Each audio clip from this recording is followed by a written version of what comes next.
নমস্কার। কবি দেবেশ ঠাকুরের লেখা কবিতা ভারতবর্ষ। ভারতবর্ষ মানে কোনো আর্ট পেপারে আঁকা জল রঙের মানচিত্র নয়। ভারতবর্ষ মানে শুধু হর্ষবর্ধন কিংবা বাবরের বিজয় বার্তা নয়। ভারতবর্ষ মানে বিজয় সিংহের সিংহল জয়ের ফ্যাসিস্ট গৌরব গাথা নয়। ভারতবর্ষ মানে শুধু মীনাক্ষীপুরম কিংবা জামা মসজিদ নয়।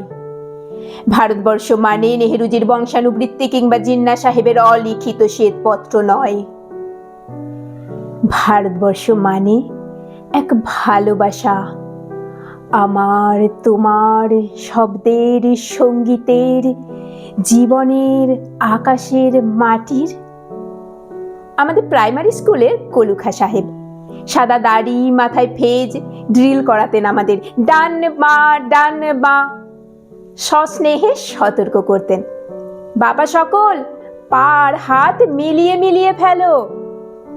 কলুখা সাহেবের গোড়ের মাটিতে আজ ফেরেস্তার হাসি ভারতবর্ষের চেরাগ হয়ে জ্বলছে। বদরু মিয়ার হাতের কর্ণিকে শিব মন্দিরের গায়ে কত ফুল কাটা, আর তার জোগাড়ে হয়ে মশলা মাখছে ঈশান বাউরি। নিয়ামত শেখ আর গোকুল মাহাতো এক পাটাতনে ধান ঝাড়ে। সোনালী গোবিন্দ ভোগে খামারে ঠিকরে পড়ে সোনালী আলো। পদন মাঝি দাঁড় টানত যুবতী গঙ্গায়, বৈঠা ধরত হোসেনুর মাঝি।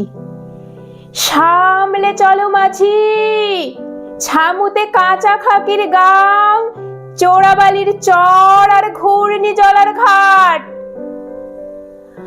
আমার ভারতবর্ষে কোনো গেরুয়া রাজনীতিবিদ কিংবা ইমামের নির্দেশিকা নেই। এখানে কোনো সংহিতা হাদিস ছাড়াই কোজাগরি চাঁদের অকৃপণ আলো পড়ে ঈদগার উপর, আর রমজানি চাঁদ তুলসী মঞ্চের গায়ে পূর্ণ আলো দেয়। আমার ভারতবর্ষ মানে রবি ঠাকুরের মধ্যে নজরুল, রবি শঙ্কর আর আলী আকবরের যুগলবন্দি, গণেশ পাইন আর মকবুল ফিদার রঙিন ছবি। আমার ভারতবর্ষ মানে লালন ফকিরের গান।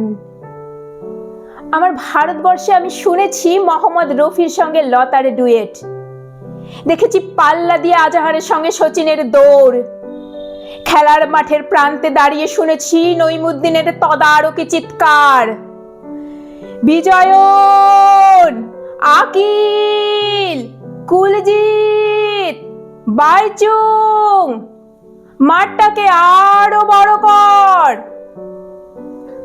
মাঠ দিন দিন ছোট হয়ে যাচ্ছে, মাঠটাকে আরো বড় করা দরকার, অনেক অনেক বড়। নমস্কার।